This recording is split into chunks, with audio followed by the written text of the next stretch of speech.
ಕೋಲ್ಕತ್ತಾದಲ್ಲಿ ಬಾಂಗ್ಲಾದೇಶ ಸಂಸದನ ಭಯಾನಕ ಹತ್ಯೆ. ಅಕ್ರಮ ವಲಸಿಗರಿಂದ ಕೃತ್ಯ. ಚರ್ಮ ಸುಲಿದು ಮಾಂಸ ಕಿತ್ತ ಕ್ರೂರಿಗಳು.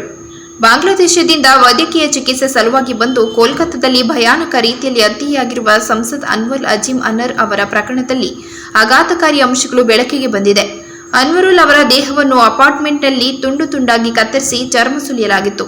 ಬಳಿಕ ಅನೇಕ ಪ್ಲಾಸ್ಟಿಕ್ ಕವರ್ಗಳಲ್ಲಿ ನಗರದಾದ್ಯಂತ ಎಸೆಯಲಾಗಿತ್ತು ಎಂಬುದನ್ನು ತನಿಖೆ ಬಹಿರಂಗಪಡಿಸಿದೆ.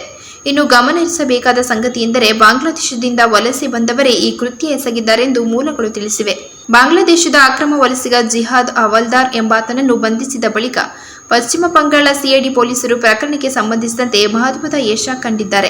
ಮುಂಬೈಯಲ್ಲಿ ವಾಸವಿರುವ ಹವಾಲ್ದಾರ್ ಕೋಲ್ಕತ್ತಾ ಅಪಾರ್ಟ್ಮೆಂಟ್ನಲ್ಲಿ ಅನ್ವರುಲ್ ಅವರನ್ನು ಕೊಂದು ದೇಹವನ್ನು ಕತ್ತರಿಸಿದ ಕೃತ್ಯದಲ್ಲಿ ತನ್ನ ಕೈವಾಡದ ಬಗ್ಗೆ ತಪ್ಪೊಪ್ಪಿಗೆ ಹೇಳಿಕೆ ನೀಡಿದ್ದಾನೆ ಎಂದು ಸಿಐಡಿ ಮೂಲಗಳು ತಿಳಿಸಿವೆ.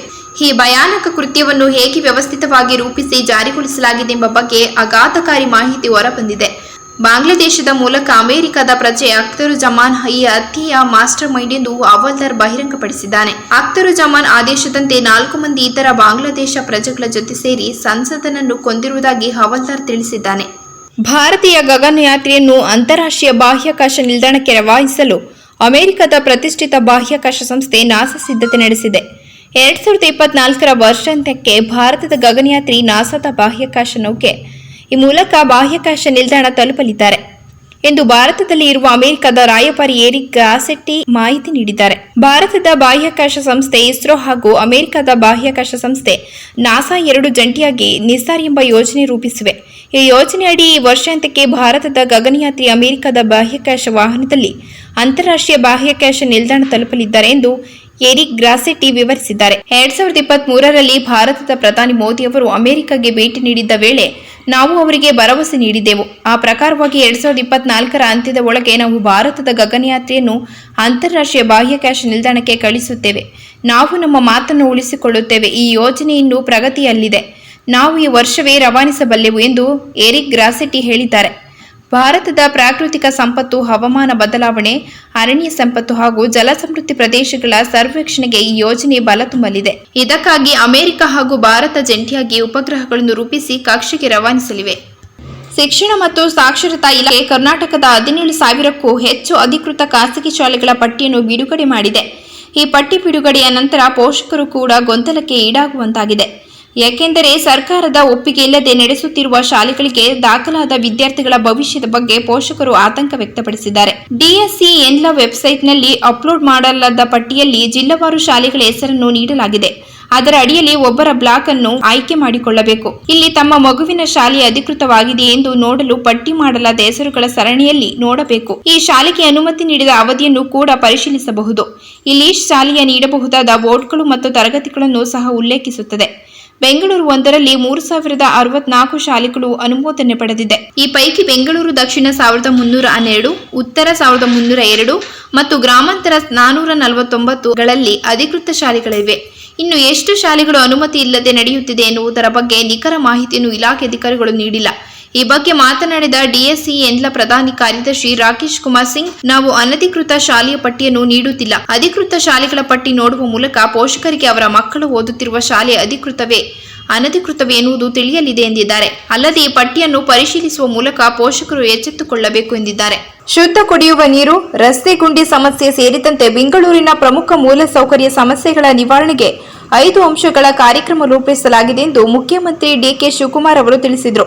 ಐಟಿಪಿ ಕಚೇರಿಯಲ್ಲಿ ನಡೆದ ಅಧಿಕಾರಿಗಳ ಸಭೆ ನಂತರ ಉಪಮುಖ್ಯಮಂತ್ರಿ ಡಿಕೆ ಶಿವಕುಮಾರ್ ಮಾಧ್ಯಮಗಳ ಜೊತೆ ಮಾತನಾಡಿ, ಬಿಬಿಎಂಪಿ ಆಸ್ತಿಗಳ ಗುರುತಿಸುವಿಕೆ ಹಾಗೂ ಸಂರಕ್ಷಣೆ, ಆಸ್ತಿ ತೆರಿಗೆ, ರಾಜಕಾಲುವೆ, ಕೆರೆ ಒತ್ತುವರಿ, ತೆರವು ಕಾರ್ಯಾಚರಣೆ ಈ 5 ಅಂಶಗಳ ಕಾರ್ಯಕ್ರಮದಲ್ಲಿ ಸೇರಿವೆ. ಮುಖ್ಯಮಂತ್ರಿಗಳ ಜೊತೆಗೂಡಿ ಬುಧವಾರದಂದು ಬೆಂಗಳೂರು ನಗರದ ಒಂದಷ್ಟು ಭಾಗಗಳಲ್ಲಿ ಪರಿಶೀಲನೆ ನಡೆಸಲಾಯಿತು. ಈ ವೇಳೆ ಅನೇಕ ಸಮಸ್ಯೆಗಳು ಕಂಡುಬಂದ ಕಾರಣ ಬಿಬಿಎಂಪಿ ವಲಯ ಅಧಿಕಾರಿಗಳು ಸೇರಿದಂತೆ ಬೆಂಗಳೂರಿಗೆ ಸಂಬಂಧಿಸಿದ ಎಲ್ಲಾ ಇಲಾಖೆಗಳ ಅಧಿಕಾರಿಗಳ ಸಭೆ ನಡೆಸಿ ಸಮಸ್ಯೆ ಪರಿಹಾರಕ್ಕೆ ಚರ್ಚೆ ನಡೆಸಲಾಯಿತು. ಶುದ್ಧ ಕುಡಿಯುವ ನೀರಿನ ಘಟಕಗಳ ದುರಸ್ತಿ ಹಾಗೂ ನಗರದ ಎಲ್ಲ ಭಾಗಗಳಲ್ಲಿ ಸರಬರಾಜಾಗುವ ನೀರಿನ ಗುಣಮಟ್ಟದ ಪರೀಕ್ಷೆಯನ್ನು ಬಿಬಿಎಂಪಿ ನಡೆಸಬೇಕು ಹಾಗೂ ಗುಣಮಟ್ಟದ ಫಲಿತಾಂಶವನ್ನು ಬಿಡಬ್ಲ್ಯೂಎಸ್ಎಸ್ಬಿಗೆ ನೀಡಬೇಕು ಎಂದು ಸೂಚಿಸಲಾಗಿದೆ. ರಾಜಕಾಲುವೆ ಒತ್ತುವರಿ ತೆರವಿಗೆ ನ್ಯಾಯಾಲಯ ಈ ಹಿಂದೆ ನಿರ್ದೇಶನ ನೀಡಿತ್ತು.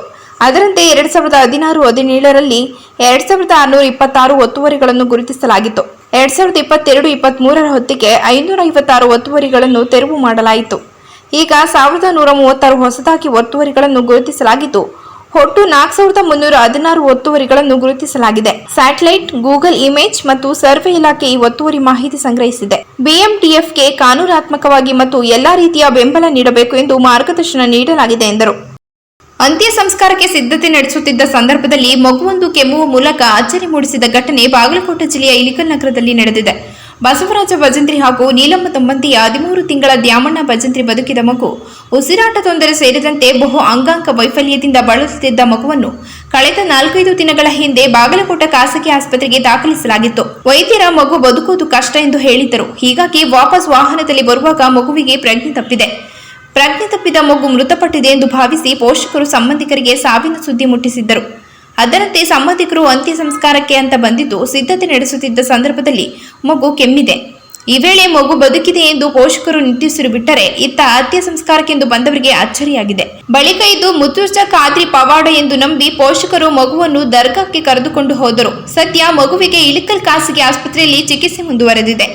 ಸಿನಿಮಾ ರಂಗದಲ್ಲಿ ಬಯೋಪಿಕ್ಗಳ ಹಾವಳಿ ಜೋರಾಗಿದೆ. ಸದ್ಯ ಖ್ಯಾತ ಗಾಯಕಿ MS ಸುಬ್ಬಲಕ್ಷ್ಮಿ ಅವರ ಜೀವನ ಚರಿತ್ರೆಯನ್ನು ಸಿನಿಮಾ ರೂಪದಲ್ಲಿ ತೋರಿಸಲು ಪ್ರತಿಷ್ಠಿತ ಸಂಸ್ಥೆಯೊಂದು ಮುಂದಾಗಿದೆ. ಖ್ಯಾತ ಗಾಯಕಿ ಸುಬ್ಬಲಕ್ಷ್ಮಿ ಪಾತ್ರದಲ್ಲಿ ಮಹಾನಟಿ ಕೀರ್ತಿ ಸುರೇಶ್ ಕಾಣಿಸಿಕೊಳ್ಳಲಿದ್ದಾರೆ ಎಂಬ ಸುದ್ದಿ ಹರಿದಾಡುತ್ತಿದೆ.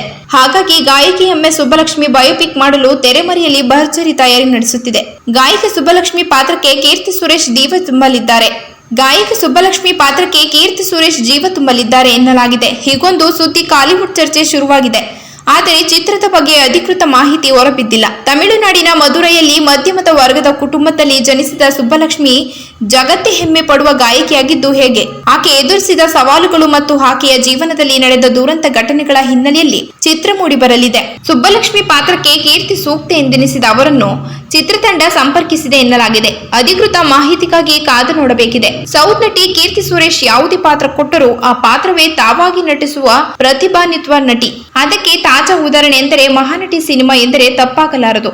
ಈ ಸಿನಿಮಾದ ನಟನೆಗಾಗಿ ರಾಷ್ಟ್ರ ಪ್ರಶಸ್ತಿ ಕೀರ್ತಿ ಪಡೆದರು. ಸದ್ಯ ಬಾಲಿವುಡ್ನಲ್ಲಿ 2 ಸ್ಟಾರ್ ನಟರ ಚಿತ್ರಗಳಿಗೆ ಕೀರ್ತಿ ನಾಯಕಿಯಾಗಿದ್ದಾರೆ. ತೆಲುಗಿನಲ್ಲಿಯೂ ನಟಿಗೆ ಬೇಡಿಕೆ ಇದೆ.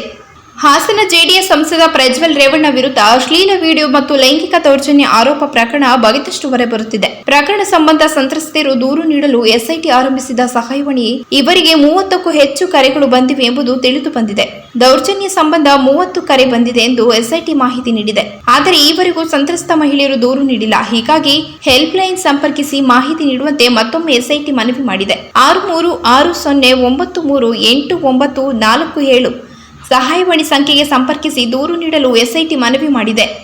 ದೂರು ನೀಡಿದರೆ ಮಾಹಿತಿ ಸಂಗ್ರಹಿಸಲು ಸಿದ್ಧರಿದ್ದೇವೆ. ಗುರುತು ಮಾಹಿತಿಯನ್ನು ಗೌಪ್ಯವಾಗಿ ಇಡಲಾಗುವುದು ಎಂದು ಎಸ್ಐಟಿ ಭರವಸೆ ನೀಡಿದೆ.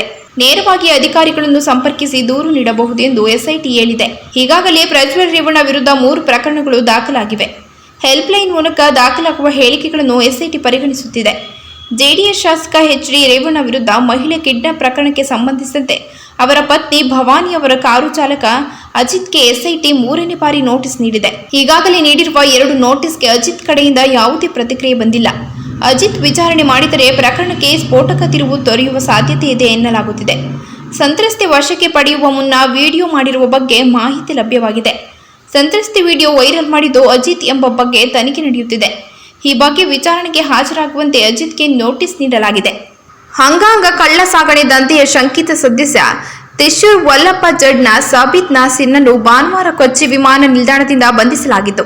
ಸಬೀತ್ಗೆ ಸಹಾಯ ಮಾಡಿದ ಕೊಚ್ಚಿ ಮೂಲದ ಮತ್ತೊಬ್ಬ ಯುವಕನನ್ನು ಸೋಮವಾರದಂದು ಪೊಲೀಸರು ವಶಕ್ಕೆ ಪಡೆದು ವಿಚಾರಣೆ ನಡೆಸಿದ್ದಾರೆ. ಹೈದರಾಬಾದ್ ಮತ್ತು ಬೆಂಗಳೂರಿನಿಂದ ಹಲವಾರು ಯುವಕರನ್ನು ಕಿಡ್ನಿ ಕಸಿ ಮಾಡಲು ಇರಾನ್ಗೆ ಕಳ್ಳ ಸಾಗಣೆ ಮಾಡಲಾಗಿತ್ತು.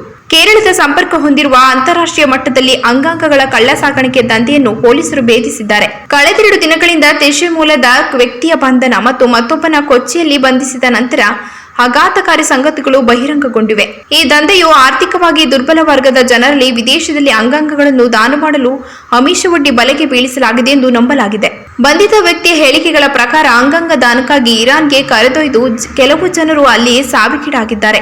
ಎನ್ಐ ಸೇರಿದಂತೆ ಕೇಂದ್ರೀಯ ಏಜೆನ್ಸಿಗಳು ಕೂಡ ಪ್ರಕರಣದ ತನಿಖೆ ನಡೆಸುತ್ತಿದ್ದು ಅವರು ಪ್ರಾಥಮಿಕ ತನಿಖೆಯನ್ನು ಪೂರ್ಣಗೊಳಿಸಿದ್ದಾರೆ ಎಂದು ಮೂಲಗಳು ತಿಳಿಸಿವೆ. ಅಂಗಾಂಗ ಕಳ್ಳ ಸಾಗಣೆ ದಂಧೆಯ ಶಂಕಿತ ಸದಸ್ಯ ತಿಶೂರ್ ವಲ್ಲಪ್ಪ ಜಡ್ನ ಸಬೀತ್ ನಾಜರ್ನನ್ನು ಭಾನುವಾರ ಕೊಚ್ಚಿ ವಿಮಾನ ನಿಲ್ದಾಣದಿಂದ ಬಂಧಿಸಲಾಗಿದ್ದು, ಸಬೀತ್ಗೆ ಸಹಾಯ ಮಾಡಿದ ಕೊಚ್ಚಿ ಮೂಲದ ಮತ್ತೊಬ್ಬ ಯುವಕನನ್ನು ಸೋಮವಾರದಂದು ಪೊಲೀಸರು ವಶಕ್ಕೆ ಪಡೆದು ವಿಚಾರಣೆ ನಡೆಸಿದ್ದಾರೆ.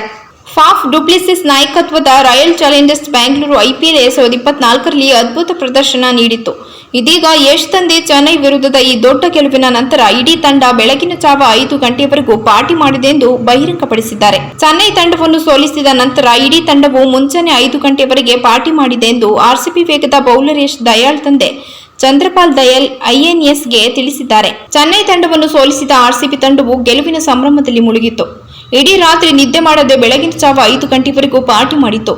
RCB ಪ್ಲೇಯರ್ಸ್ ತುಂಬಾ ಸಂತೋಷಪಟ್ಟರು ಎಂದು ಹೇಳಿದ್ದಾರೆ.